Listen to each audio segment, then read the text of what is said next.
Hello, everybody. Thank you so much for joining us today. My name is Stephen Kohler with Audira Labs, and I am absolutely thrilled to be joined by my great friend, Ameet Mallik.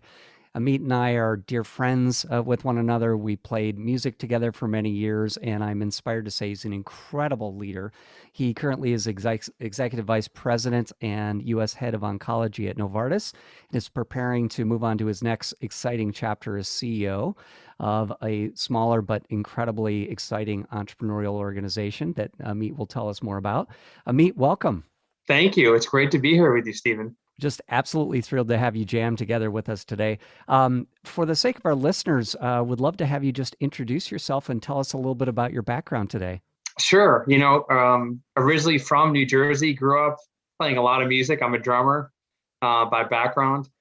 Went to Northwestern where I got to meet you and we got to play together a lot at Northwestern and, great years in Chicago. And after Northwestern, I worked in Chicago at Abbott, then went to business school at Wharton in Philadelphia, then worked at McKinsey for about close to 5 years. And then I've been at Novartis for just over 16 years. So quite a long time doing roles, at the country level, regional level, global level. I worked in Europe twice, so for a total of 7 years in Switzerland and Germany, all over the US. And now I'm excited that I'm going to be taking my new opportunity as CEO of Raphael Holdings, so a biotech company that has again, focused in oncology, where I've been focused for the last 7 years, and a chance to hopefully make a real difference for patients. I love that. I mean, so much to look forward to jamming on together. As you and I were talking about right before we started the recording, we love to talk to leaders like yourself about the concept of listening in relation to leadership. And was wondering if you could tell us a little bit about how you've been able to leverage listening as a leader within your particular industry in terms of oncology and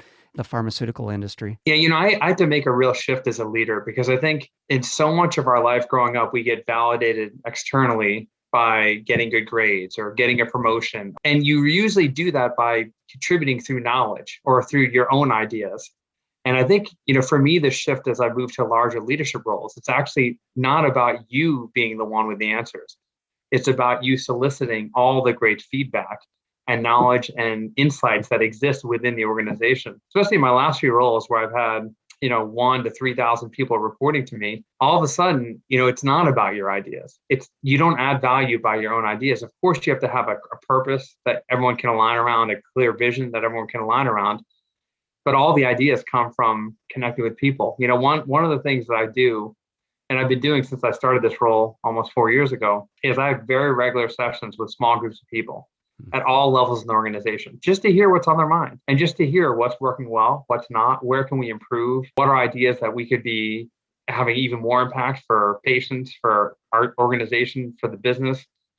And it's amazing how many good ideas that there are in the organization. One of the recent thing that we did was had an idea kind of session where anyone could contribute. We started with over 100 ideas. We ultimately picked 3 that ended up winning. And the level of insight and ingenuity that was in those ideas, the amount of collaboration that people had from seemingly totally unrelated areas, and the kinds of things that really improve the customer experience were things that we never would have thought of if we were just sitting in headquarters on our own. But there's so much wisdom, I think, collectively. And as a leader, I think the job is actually about how do you inspire and tap into that collective wisdom. And that's what I found so powerful. It's much harder to do than to be dictatorial and to have your own ideas and for people to implement those. That's actually easy to do. But I think to get greatness, you have to really tap into the collective wisdom of the organization. And that requires a lot of listening. So inspiring, Ameet. Thank you so much. I was struck by so many things you mentioned, including, the shift that you talked about you made in your own journey of external validation to internal purpose, and then also how you leverage that to really listen to others. The next thing I wanted to kind of ask to build on that is you're making a significant transition now from all of your experience and leadership accomplishments at Novartis into your next chapter. What's perhaps the biggest lesson you've learned that you're going to carry forth in your new chapter as CEO? I think it's really just being aligned on a purpose that's bigger than me. I think for me as a leader, it's what I've realized and what I appreciate is humility and not being about me or being about any kind of an egocentric approach, but really being about a purpose and creating that shared sense of purpose that's much bigger than any one individual and aligning around what we can do. And in this case, going to a new company where we have a medicine that's being studied in late stage clinical trials for pancreatic cancer and for relapse refractory AML, as well as other indications, and the chance to make a difference for those patients where if we can be successful we can extend and improve the lives of cancer patients. And to me, that's something that's worth getting up for. It's worth rallying around. It's worth putting in all the extra hours and making it really around that shared sense of purpose. I think that's the most important thing that I hope to bring to the new organization, because it's easy to get caught up in the day-to-day and mundane tasks that we have to get done. But I think keeping that higher sense of purpose to me is the most important thing. And that's where I want to start people. And I think the other thing is just making everything relatable. I think long gone are the days of hierarchical management. I really believe in kind of a totally flat structure in which everyone's ideas are equally important. And I really encourage active dissent. I think it's important to have a diverse set of views and a diverse set of opinions. And for people, regardless of level in the organization, to actively, debate ideas. Because I think as long as it's not a personal attack, but it's actually an attack and a debate on different ideas, only through that can you get to the best ideas. And that's why diversity to me in an employee base is so critical. Whereas it's easy to get people that all think alike. It's easier for you as a leader to get people that agree with you and that are yes people. I think you never get great innovative thinking that way, though. Innovation comes from people who think very differently, who have different perspectives, different backgrounds. And that discomfort of the debate actually, I think, is what leads to the true genius, kind of innovative thinking and ideas that can make a real difference. Amazing. I love, you started with talking about the importance of humility as a leader, which is far too rare in this world, and connecting that again to purpose, and then the importance of bringing diverse sets of perspectives in for a greater perspective and outcomes. And you mentioned the word diversity, and I'm glad you brought that up. There's obviously been a lot of really powerful shifts lately in the leadership space around diversity. What's your view of how organizations can continue to foster what you're talking about, whether it be the types of folks they're hiring, the types of thinking they're fostering from a diversity perspective? What are some lessons that you've come across in that regard as a leader? Yeah, I think it's some very tactical things like having a diverse set of people interview, having a diverse set of interviewees for physicians, because I think it's so easy to fall in the trap of what you already know or what looks more like what you're used to. And then it's hard to break out of the cycle of what already is. But when you see the possibilities of what can be and where the world is going, and ultimately having an employee base that's representative of the customer base, which ultimately is diverse. And in our case, patients, which are totally diverse, to get different ways of thinking, I think you need a diverse set of views. And I think you have to actively do it. I don't think it happens on its own, because we all have our own unconscious biases. And I think we tend to lean on those biases, which tend to reinforce what we've already done or what's more similar to our own selves or our own perspectives. That's why I think making the leap to hire some diverse people and to make sure the interview panels and the people who are interviewing are diverse, to give everyone a fair shot and really be open.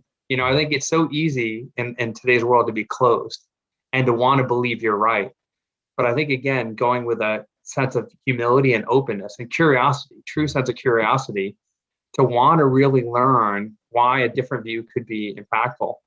I think if you bring that sense of openness and curiosity, it can help to foster diversity in an organization and hopefully help to value it, because I think diversity ultimately is always about diverse sets of views and diverse sets of thinking. And we know that our backgrounds shape us. And so if we are hiring people that all look like us and were educated like us and with similar experiences, we're going to get kind of a uniform way of thinking. That won't ultimately benefit, in my case, the patients we serve, the customers we serve.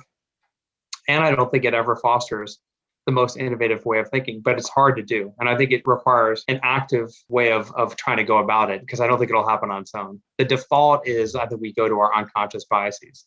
It's so true. And as you wisely say, I mean, it's not if we have bias, it's a question of which ones we have, which ones we're bringing to a particular perspective. I also loved you talked about curiosity, and you also talked about background. And what I'd love to kind of, translate that to is for our listeners' benefit, you have an incredibly, in addition to your inspiring leadership career, you're an incredibly talented musician, drummer, and, musician, performer extraordinaire. I'm curious how you have brought that kind of level of curiosity and creativity from a musical perspective into your professional life, and any kind of, techniques where you use your musical background to serve you in a leadership setting. Well, I love to jam. Probably in music, one of the things I enjoy the most is jamming. When you're jamming with people, you're creating on the spot. You're creating music, and it requires really active listening and playing off of each other. And it's not about forcing your ideas. Hmm. It's about playing off each other's ideas. Sometimes your idea becomes more dominant. Other times you're complementing someone else's idea, but really that give and take exchange, I think is so true in leadership too, because there's going to be times where you're going to assert an idea, other times where you're going to be building off of other people's ideas. And it's one of the things I enjoy most at work, which is brainstorming. When you're really trying to get into problem solving mode and brainstorm, it's a little bit messy. Sometimes it won't always sound pretty, but when the magic happens and you get some great thinking, it's sort of like jamming. When you get to a great idea and it kind of all comes together, there's a magic there. The other thing I really like about music is performing. And I love, all the work that goes into it and having to perform. And when you're there, you want to be at your absolute best together as a band. You want to perform at the highest level because in a way, you're in a privileged position to be able to be performing for people who want to actually listen. And I think it's the same thing as a leader. When I do a town hall or other things, I really think about not so much every word I want to say, but how do I want people to feel? What do I want to convey? And really be in the moment and totally focus and bring everything I have to that moment. Because I think it's a privilege as a leader to be in that position, and you want to use that privilege for the greater good. And I think that sense of focus and being in the moment and being totally present and being prepared to really deliver a great performance are things that I find are very similar to, what I love about music as well. So powerful. Really listening to your audience and recognizing kind of impact that you want to have for them. As you think about some of your musical heroes, so to speak, and those that have inspired you, who comes to mind as people that continue to inspire you, whether it be musically or even professionally? Yeah, I mean, Rush is definitely my favorite band, as you know, and I think what I love about them is they push the boundaries of music, and they push themselves, and they have a sense of perfection to them. I think they take it very seriously what they do, and they've evolved over time. So if you listen to the earlier records, they sound completely different from the later records. So it's not like they stayed stagnant. They always push themselves. First, I think just technically, when they got to the album Hemispheres, which is my favorite album, it pushed them to the point almost where they could barely perform it because it was so hard for them. And then they started progressing themselves technologically. They really got into synthesizers, electronic drums, different guitar effects.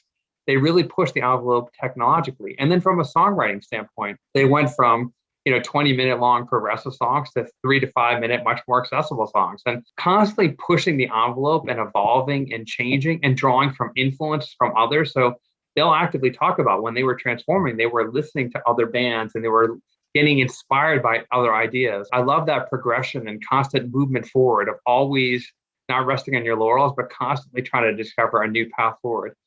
And when you see them live, it's like they play perfectly, and I think they practice and they take their craft seriously. I think they know people are coming out there to see them perform, and they want to be the best they can possibly be every single night. And I respect that. I think, when you're in that situation, it's a sense of privilege to be able to be performing, and they take it so seriously. And they're not one of those bands that's kind of like on stage, just getting drunk and getting wild. Like, they take it seriously. They have fun doing it, but they take it seriously and they want to be the best every single night. And I respect that about them. And it's something I draw upon as I think about my own leadership too. A lot of the lessons of constantly progress, constantly forge new ways forward, be curious and be inspired by outside influences, but also when you're going to be there, do the best you possibly can every single time, every single day. So inspiring. I also love that you talked about how they evolved as an artist, right? They didn't just stay with one formula that may have worked on one album. They kept experimenting. And they also kind of linked to what you said about humility. They did not take their audience or their fans for granted. They constantly worked to be at the top of their game. That's incredible. Last couple of quick questions. When you think about all of the artists and the shows you've seen over the years, what's maybe one or two that really stand out as maybe something that you'll never forget? Yeah, I mean, I'd say two of the bands that I've seen that really stand out to me live are Soundgarden and Rage Against the Machine. I'd say Tool as well. Those three bands, because their level of intensity and presence, to me, the emotional connection that they can have with an audience, the level of virtuosity with their playing, and just the energy they bring, the sheer energy they bring to a live show, to me is like unparalleled. When I see them, you feel differently. When I see Rush, of course I feel it, but I appreciate their craft. But to me, Soundgarden, Tool, and Rage Against the Machine, they make you feel in a way uplifted. I mean, the energy with which they're bringing to the show is so unbelievable that to me, there's nothing like great live music. And those are three brands that I just think of when I see live are every single time amazing. Oh, and such classic, amazing artists. I'm taking some vocal lessons right now. My vocal coach keeps reminding me that the one of the primary missions of a musician is to make the audience feel something. And those are three great examples of me of all bands that are just you can't not feel something. And I Um, think it's true as a leader too. That's why, the question when I do a town hall or do a communication, I used to ask myself the question, what information do I want to convey? And now the biggest question I ask myself is, how do I want people to feel? hmm, And the information is kind of a supplement, but people don't remember every detail. People don't need to know every detail. Moving from that knowledge giver to more of a force of inspiration is all about how people feel. And that was a big shift too in myself, which I've been working on for over a decade, which is moving from the head space to the heart space. hmm. And that's how you really get to true connection. You can't just operate from the head. You have to, as a leader, operate from your heart.